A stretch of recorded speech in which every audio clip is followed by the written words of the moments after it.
Welcome back to the deep dive. Our mission today is, let's just say it's ambitious, Ambitious might be an understatement. right?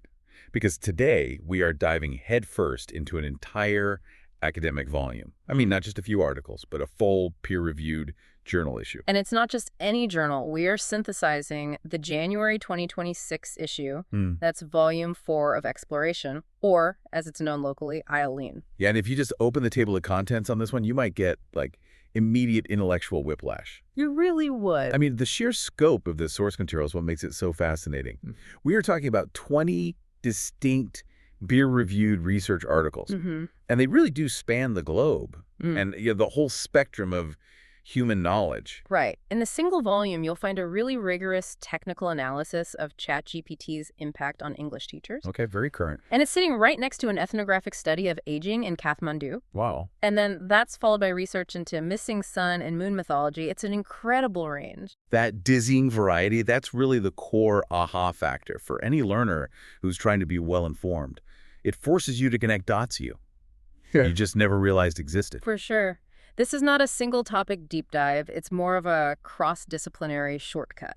So our challenge, and really the knowledge we're aiming to create for you, is to synthesize this stack.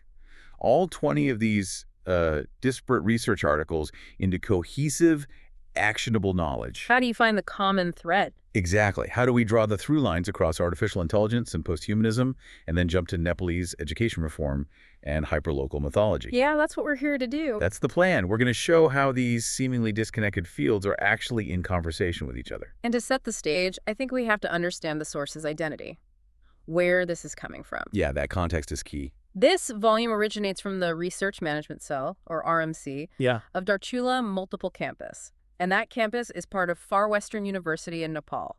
And that context is so vital. It really is. We are looking at scholarship that's being published far from what many people might consider the typical major academic centers. The big names in London or New York. Right. And yet this institution is engaging so rigorously with both hyperlocal cultural realities and these massive global intellectual trends like AI and sustainable development. Precisely. And the journal itself has these key attributes that really speak to its quality. It's annual, it's double-blind, peer-reviewed. Which is the gold standard. It is. It means anonymity protects the whole review process. And crucially, it's open access. So anyone can read it. Anyone. And its disciplinary reach is just expansive. It covers everything from English education and literature to social sciences, humanities, and even management. It sounds fundamentally committed to promoting, ethically found research and critical discourse. It is. And contributing to knowledge creation worldwide, regardless of where that knowledge comes from. So our mission today is to conquer that potential for information overload that just comes with tackling 20 academic papers at once. Yeah, you can't just read them in order. No. Yeah. We're extracting the core, defining findings, and we're grouping them into 4 manageable, connected themes. And we're going to synthesize the empirical data, the theoretical insights, and the practical perspectives. And we're going to make sure that every single segment has clear relevance to the wider world and to your understanding of contemporary scholarship. Agreed. So let's just unpack this immediately. Let's start with the area that is arguably the most immediate, pressing, and globally disruptive discussion right now. The digital frontier. A digital frontier. Okay, so let's look at how this rapidly changing technology and the shifting boundaries of, philosophical identity are being studied within this one volume. The 3 articles in this first theme, they create a perfect intellectual trajectory. It's like they move from a practical crisis in the classroom right into a theoretical crisis of identity. And we have to start with the most practical concern, right? The immediate impact of generative AI on high-stakes professional practices. ChatGPT. Exactly. Arjun Rayamachi's article, The Impact of ChatGPT on English Language Teachers' Classroom Practices, it just grounds this abstract technology in a really tangible, high-pressure setting. And this is where it gets so interesting because the research, it focuses on how this tool, it doesn't just change how English is taught. No, it's not just about efficiency. It fundamentally challenges the integrity of assessment. Yeah. And, the very nature of the teacher's job itself. Yeah. Rayamachi's methodology, it likely involved a lot of qualitative data interviews and surveys with teachers on the The ground, ones who are actually dealing with this. the ones in the trenches, mapping out the immediate adaptations they're being forced to make right now. And what do those adaptations show? They reveal a profound philosophical shift in pedagogy. I mean, teachers can no longer reliably assign those standard low-stakes writing assignments. Like a simple book report or an argumentative essay? Gone. Because students can generate really high-quality text instantaneously. The research shows that these high-stakes professional practices are being transformed. So the teacher's role is changing. The teacher is shifting. They're moving from being a content expert and, a delivery person, the person who marks grammatical errors, Right. to becoming primarily a context facilitator, an ethical monitor, a curator of complex, highly specific assignments that require synthesis and critical application that AI can't yet reliably fake. So if the tech is challenging the core mechanisms of our institutions, it demands a response. This isn't just about cheating anymore. Not at all. It's about the purpose of education in the age of seamless technology. Right. But while Ryamashi is exploring that immediate pedagogical fallout, the second article by Nandini Banerjee and Susmita Rakshit, it expands this focus exponentially. Massively. To AI's global socioeconomic potential, their piece is called Artificial Intelligence, a catalyst for sustainable development goals of healthcare, quality education, and climate action. That is quite a title. It's a classic juxtaposition that this volume presents. We go from local classroom disruption to, theoretical global salvation. Yeah. Banerjee and Rakshit are making a really strong case that AI isn't just this disruptive force. It's potentially the single most crucial tool for achieving the UN Sustainable Development Goals, the SDGs, by that 2030 deadline. And they don't just, wave their hands and say AI helps. They're specific about the mechanisms. Very specific. For healthcare, for example, AI's analytical power allows for this unprecedented predictive disease modeling and faster, more accurate diagnostic image analysis, which is huge for rural or underserved areas. And in education, which is ironically the field being so disrupted, AI can personalize learning curricula at scale. Right. It can adapt to millions of students simultaneously in a way that no human teacher ever could. And for climate action, which is maybe the biggest one, AI is essential for processing the vast, complex data sets you need for accurate climate modeling, predicting extreme weather, optimizing energy grids for renewables. Their research basically suggests that without AI, the complexity of these global goals might just be too great for human analysis alone. We might not be able to do it. Which creates this fascinating intellectual friction right here in Theme 1. You have the classroom struggles from Ryamashi's paper, underscoring the immediate challenges of, ethical and equitable implementation. A chaos. The chaos. And then conversely, the SDG analysis emphasizes the vast, necessary potential. The salvation. The salvation. So the central tension becomes, are we going to let the chaos of this disruption derail the necessary potential? Or can we harness this world-changing tool ethically, practically, before it just breaks our core institutions? And that tension, that question of where the line is between the beneficial machine and the struggling human, that leads us perfectly to the third article. Which dives deep into the philosophy. Right into the philosophical implications. This is Sharad Acharya's exploration of posthumanism in The Wind-Up Girl, blurring boundaries between human and machine. So we're shifting entirely from empirical data to critical theory applied to literature. A big leap. Okay, so let's unpack this concept of posthumanism as it's viewed through Paolo Bascalupi's novel, The Wind-Up Girl.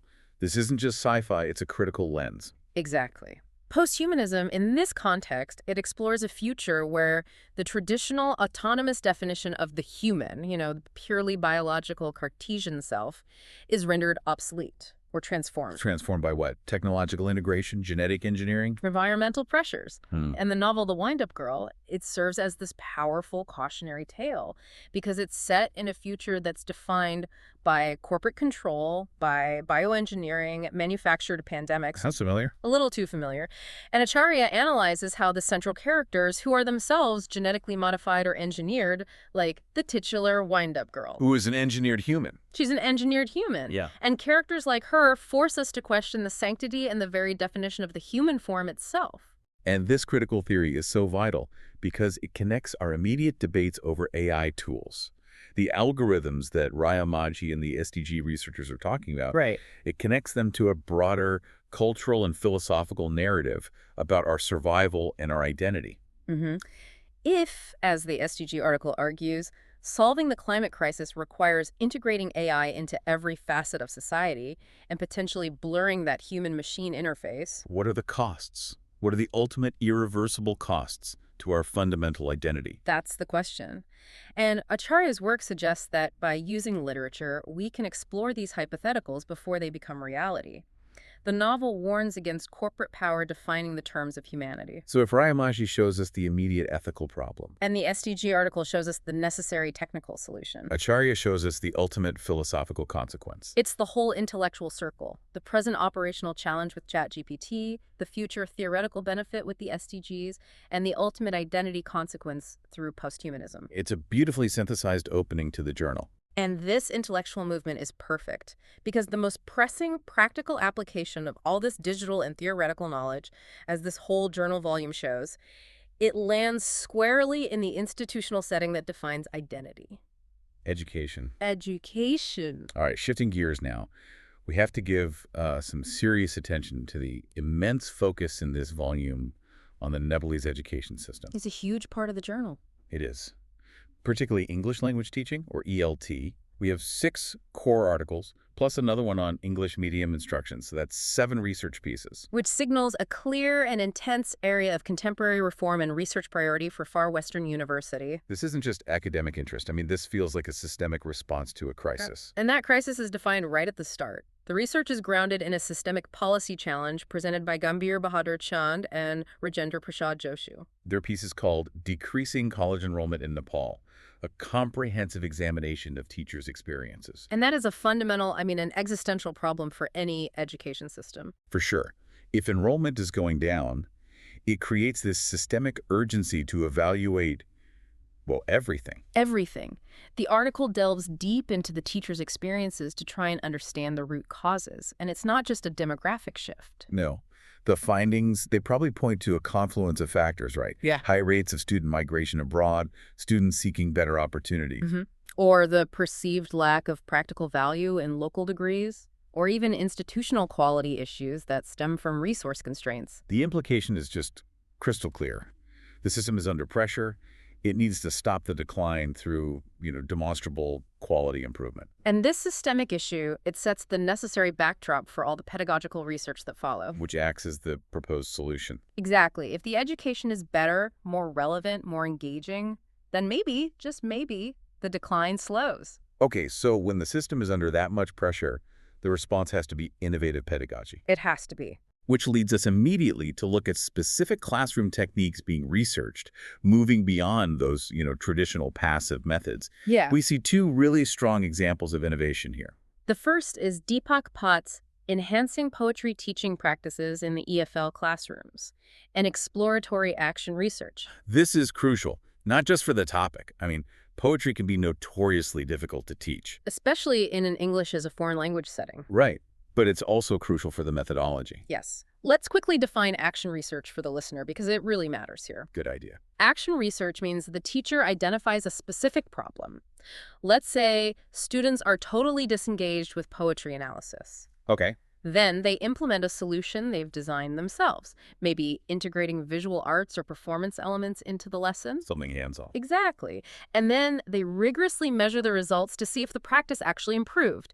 It's practical, it's localized, and it's teacher-led improvement. So Boas is showing that by moving poetry, teaching from purely analytical to something more experiential, engagement and comprehension can be, dramatically enhanced. And the second innovation is a really crucial narrative study by Pitambar Paudel. The title is Chalkboards to Clicks, a narrative study of flipped English classrooms in Nepal. That title just perfectly captures the cultural and technological transition, doesn't it? It really does. And this isn't a simple efficiency study of the flipped model. It's an exploration of what that transition feels like for the teachers. A narrative study tells us their stories. What were the specific hurdles they faced? Exactly. Paudel's findings likely reveal that initial fear and resistance to the technology. Of course. Followed by a realization of the potential for, increased student autonomy and personalized learning. But it also surfaces the practical barriers. Like inconsistent electricity, or reliance on personal devices, or students just not having reliable internet at home. all of which are unique to the implementation in certain regional contexts. It brings a real humanity to that technology adoption curve. But those innovative techniques, they're only sustainable if the systemic support is there, if it's robust. Absolutely. And this volume rigorously investigates that scaffolding that teachers need to succeed. Right. It dedicates 3 articles to curriculum tools, professional development, and collaboration. We have to start with the basic tools. Ramesh Sand asks a vital foundational question in his work on the role of ELT textbooks in the classroom: hindrances or facilitations? That's a great question. Textbooks are meant to be foundational support, but Sand is exploring instances where they actually act as a barrier. Which happens a lot, often when textbooks are culturally irrelevant or they use outdated pedagogical approaches. Or they're just written for a much higher level of native language competence than the students have. Right. Sand's research likely identifies these specific disconnect situations where teachers are just struggling to adapt rigid, prescribed content to their students' actual context and needs. It highlights a huge gap between curriculum design and classroom reality. And the tools, of course, are only as effective as the person using them. So Mahesh Singh Saud addresses the crucial issue of human capital with secondary-level English language teachers' professional development, perceptions, and practices. The paper analyzes whether current PD offerings are actually matching the teacher's real needs and their classroom realities. The key finding there often revolves around the quality and duration of that professional development, right? It has to. Is it just a mandatory one-day lecture that everyone forgets a week later? Or is it sustained, collaborative, relevant training that focuses on these specific methods we just talked about, like the flipped classroom or action research? If the PD is irrelevant, the systemic improvement just stalls completely. And often the best systemic support doesn't come from the top down. No, it comes from the horizontal networks of teachers themselves, and that's the focus of Nirajan Bohra and Jayaraja Wasi's piece, Role of Collaboration in English Teacher Education, a narrative inquiry. This narrative inquiry, it confirms that teacher success is rarely a solitary thing. So true. Their findings suggest that successful curriculum implementation and pedagogical innovation depend heavily on supportive peer networks, what they call professional learning communities. Places where teachers can share resources, troubleshoot technical issues. Like setting up those cliques for the flipped classroom. Right. And collectively adapt to new curriculum changes. That collaborative spirit is especially vital in environments that are facing resource constraints. It is. This whole theme is so deeply practical, but any innovation has to be validated, right? You have to measure. A core component of education reform has to be assessment. How is this system verifying that learning is actually happening in a way that is equitable and accurate? Narbahadur Bist and Nirajan Bohra address this major policy shift with teachers' perspectives on Nepal's continuous assessment system. Opportunities and challenges. This is a critical point. The Continuous Assessment System, or CAS, it represents a major policy move away from those high-stakes, single-event final exams. Towards ongoing portfolio-based evaluation.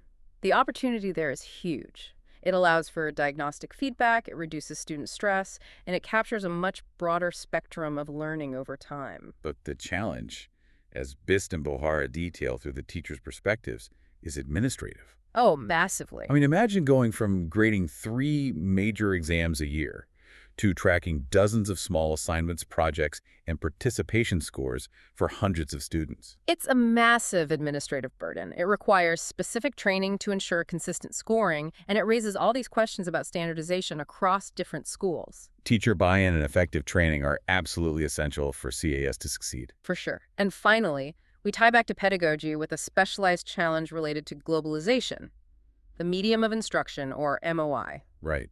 Krishna Prasad Chephan's article, Perceptions of the Teachers Towards EMI in the Public School in Surkhet, focuses on English medium instruction. This just adds another layer of complexity. It means that teachers are expected to teach non-language subjects like science, history, math. In English. In English, which requires not just subject matter expertise, but high proficiency and pedagogical skill in English. I can't imagine. Chephan's research highlights the strain this places on teachers, especially in public schools in a district like Surkhet, and the need for specialized support and strategy that goes beyond just general ELT classroom techniques. What really stands out in this whole theme too, is the coherence. The research is so highly localized, focused on specific Nepali challenges. But the concepts are universal. They're universally applicable, dealing with enrollment decline, transitioning to digital tools, ensuring professional support, managing assessment reform. I mean, this journal provides a roadmap for educational systems in transition everywhere. Now, we make one of those fascinating leaps this journal forces you to make. A big one. We're shifting entirely from pedagogy and AI to the anthropological, sociological, and literary studies that really ground the volume in specific cultural and historical context. This section highlights the sheer diversity of lived experience and belief systems.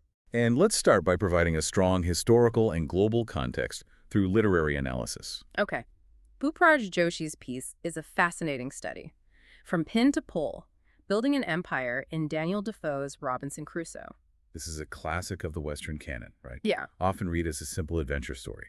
But Joshi uses it as a lens to explore the meticulous, systematic narrative of imperialism. Yeah, that phrase, from tin to pole, is so evocative.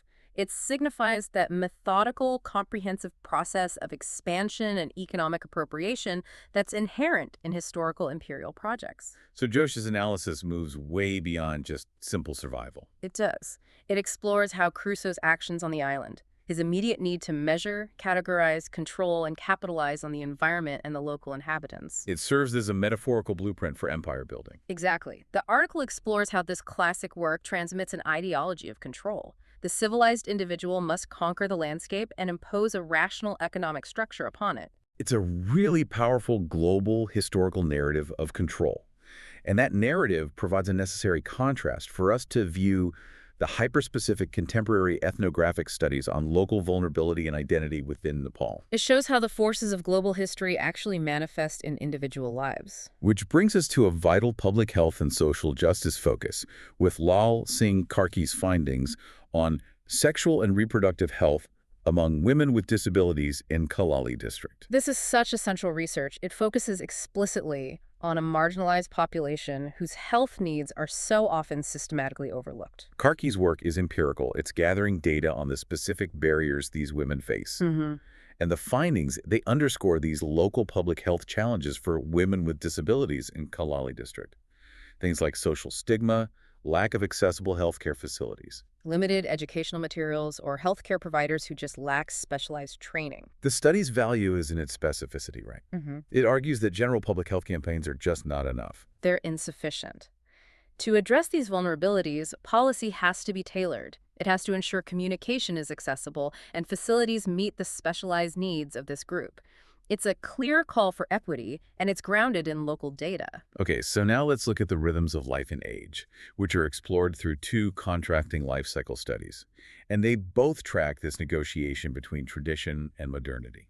We can begin at the start of life with Shiv Charan Chaudhary's work on birth rituals and modernity among the Dangara Tharu of Nepal. The Dangara Tharu, they're one of the largest indigenous groups in that area. They are. And this ethnographic study focuses on how their traditional practices surrounding birth rituals that dictate everything from prenatal care to postpartum inclusion, how these are maintained or challenged or adapted in the face of modern medicalization. So Chaudhary is examining a really complex cultural negotiation. Totally. For example, a traditional reliance on community elders or traditional midwives might conflict directly with institutional medical delivery and modern sanitary practices. So the research explores how families blend these two worlds. They try to preserve their cultural identity while also accessing necessary modern healthcare. It highlights the resilience of indigenous knowledge. And then we jump to the other end of the cycle, with the work by Saroj Pokharel and others, Aging Narratives and Social Change in Kathmandu, an ethnographic study of personhood and well-being. If the Tharu study looks at how modernity impacts birth rituals, this study looks at the sociological impact of rapid urbanization and social change on the older generations in the capital city. This is deeply poignant research. I mean, Kathmandu has seen these massive social shifts, the decline of the traditional joint family system. And high rates of adult children migrating abroad for work. Which connects back to what we were talking about earlier. It does, and Pokharel's findings reveal how this impacts the sense of personhood for the elderly. They're often losing their traditional role as decision makers and repositories of wisdom. Which leads to increased social isolation, emotional distress, and often economic precarity. Even if the city itself is developing rapidly around them, It connects so directly to the economic pressures that also fuel that decreasing college enrollment we discussed. The decision for young people to seek opportunities elsewhere has a profound and sometimes devastating sociological impact on the older generations they leave behind. It's all connected. Finally, in this theme, we move to pure belief systems, which are foundational to identity. Yes, Shiva Prasad Milli's cultural study explores the Dani Polo cosmos, sun and moon mythology in Mysing folktales. The Dummi Polo faith. This is a fascinating, complex example of indigenous cosmology. It is. It's primarily practiced by the Mysing people of Arunachal Pradesh in Assam, and it centralizes Dani, the sun, and Polo, the moon, not just as celestial objects, But as fundamental deities, the source of all life, justice, and moral law. And Millie explores how these belief systems are preserved and transmitted through Mysing folktales. For instance, a traditional Mysing folktale might describe how Doni and Polo act as the ultimate witnesses and judges of human conduct. Right, if a person tells a lie or cheats the community, Dani and Polo are always watching. And their judgment is expressed through natural phenomena. It's a powerful moral enforcement mechanism that relies entirely on respect for the cosmos. And that's crucial for understanding Mysing identity. This insight helps demonstrate how an indigenous cosmology provides a complete legal and moral framework for community life. It's not just mythology. No, it's a living legal and ethical system. And as a final but essential note on this cultural commitment, we have to briefly mention that the volume includes pages 161 through 170 that are dedicated to articles written entirely in the Nepali script. While we haven't translated them here, they represent deep scholarly engagement with Nepali language, literature, or traditional sciences. And that just further emphasizes the journal's foundational commitment to nurturing regional and indigenous discourse right alongside its engagement with global trends like AI. It truly reinforces the idea that this volume is functioning as a complex, multifaceted scholarly conversation. Bridging global themes with a steadfast commitment to regional knowledge creation. All right, our final thematic section. This reviews the articles focused on business, finance, and geographical studies. The economic engine and the environmental planning that underpins the region's development. And we start with a focus on local business infrastructure, a very practical subject. Admiram Katuwada conducted a study on the role of management accounting controls in Nepalese small businesses. This research is so critical. Small and medium enterprises, SMEs, they are the backbone of the Nepalese economy. But they often struggle. They struggle to scale up or even just survive because they lack sophisticated financial oversight. Exactly. And Katiwada's work identifies specific common pain points for these businesses. What SMEs often lack are robust internal controls, Right. which is the mechanism you use to protect assets, ensure your financial reporting is reliable. Yeah, and that means things like inconsistent cash flow tracking, poor inventory management, and the inability to accurately allocate costs to specific products or services. And without those basic management accounting controls, businesses just struggle. They can't secure external financing or make sound strategic decisions.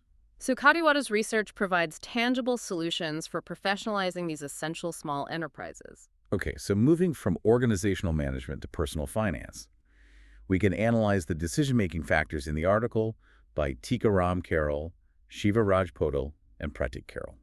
Factors influencing investment decision in mutual funds. This gives us really granular insight into investor behavior in this specific regional context. Which can differ so widely from mature Western markets.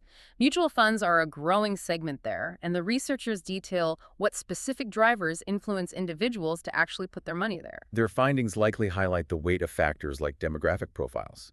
Younger, highly educated urban investors might show greater risk tolerance. Compared to older investors who are relying on more traditional assets like land. Right. And they also explore the influence of social factors like peer behavior and the accessibility of reliable, local financial advisory structures. Emphasizing that market knowledge, it remains a significant barrier for new entrants. Understanding those regional drivers is just crucial for developing effective financial literacy campaigns and for appropriate regulatory frameworks that can protect these growing pools of capital. Yeah, investor decisions are highly localized. It's not just about what the global stock market is doing, but it's about accessible information and perceived trustworthiness right there on the ground. Finally, the volume shifts focus regionally, which demonstrates its commitment to broader South Asian development issues.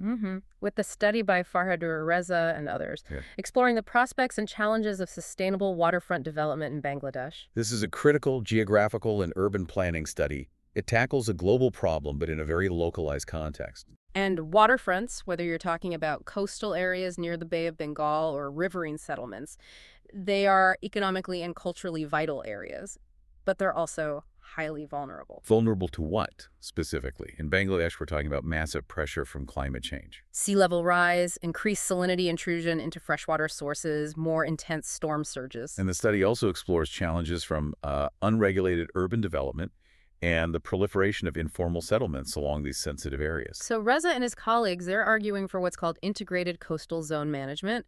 Their research outlines the policy solutions that are necessary to ensure that waterfronts can provide economic benefits, Like shipping, trade, and tourism. while simultaneously building resilience against these huge environmental threats. This includes robust policy recommendations that are focused on community engagement and ecological preservation. Linking local urban planning to global sustainable growth concepts. It perfectly shows how this journal, while it's physically rooted in far western Nepal, engages with these broad regional challenges that influence the entire South Asian landscape. And ultimately, it ties local development to global environmental stewardship. Nah? So we've covered 20 peer-reviewed articles, spanning a really dizzying array of subjects, We have, from the philosophical challenge of posthumanism and the practicality of poetry teaching, to Tharu birth rituals, Nepalese small business stability, and Bangladeshi waterfront planning. I mean, what a journey. the defining characteristic of this journal volume is its intellectual audacity. It really is. Yeah. It provides a comprehensive snapshot of major global issues: AI, sustainability, posthumanism, educational reform. All being rigorously studied through an intentional, focused local and regional lens. It's the global being filtered through the local, specifically Nepal and its neighboring areas. And for you listening, the benefit of this deep dive is, hopefully, immediate synthesis. We've tried to extract the key data points, the methodological breakthroughs, and the unexpected connections. To achieve that goal of being well-informed quickly and thoroughly across these highly diverse fields. We've seen that the challenges facing the English teacher managing ChatGPT in the classroom, they are intrinsically linked to the migration trends that affect college enrollment. Which, in turn, impacts the sociological structures that define the lives of the elderly in Kathmandu. The digital boundary, the need for robust education, the preservation of culture and economic stability, they're all part of the same complex picture. That intellectual movement is the true power of the multidisciplinary approach. It shows how every piece of specialized research contributes to a collective understanding of human development. And that brings us to our final provocative thought for you to consider as you wrap up this deep dive. We've stressed that this rigorous scholarship originates from Darchula Multiple Campus, part of Far Western University in Nepal, and this location, it's not accidental. The research here is grounded in a unique lived experience. So the provocative thought is this. We often look to highly resourced institutions in major metropolitan hubs for global solutions. But how might scholarship published, far from those perceived academic capitals research, grounded in regional knowledge, experience with resource constraints, and an intimate understanding of diverse cultural identities, like the work we just covered? How might that work offer unique and vital perspectives that influence our global understanding of sustainability, of human development goals, and of technological ethics? More effectively than research that originates solely from those well-trodden Western pathways. Consider the importance of perspective. I mean, global policy solutions so often fail because they lack local insight. They lack that grassroots understanding of implementation barriers. Yeah. The research we just synthesized inherently possesses that vital local grounding while it's grappling with these massive global issues. That fusion local context driving global relevance, that might be the most valuable contribution to knowledge creation today. Something profound to mull over. It is. Something to think about until our next session. Thank you for joining us for this incredibly wide-ranging deep dive into exploration. We look forward to synthesizing your next stack of sources soon.